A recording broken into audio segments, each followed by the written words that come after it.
طواف میں خانہ کعبہ کے گرد کتنے چکر لگائے جاتے ہیں؟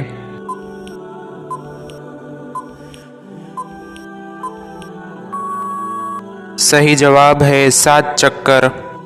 مسجد نمرہ کہاں واقع ہے؟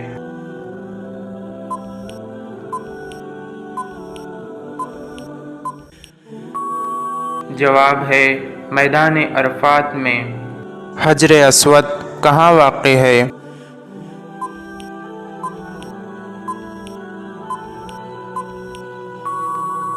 جواب ہے خانہ کعبہ کی دیوار میں۔ شیطان کو کنکھریاں مارنے کا عمل کیا کہلاتا ہے؟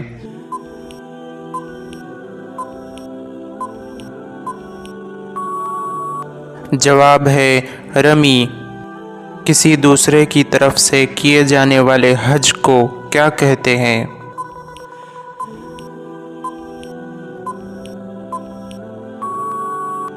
صحیح جواب ہے حجۃ البدل۔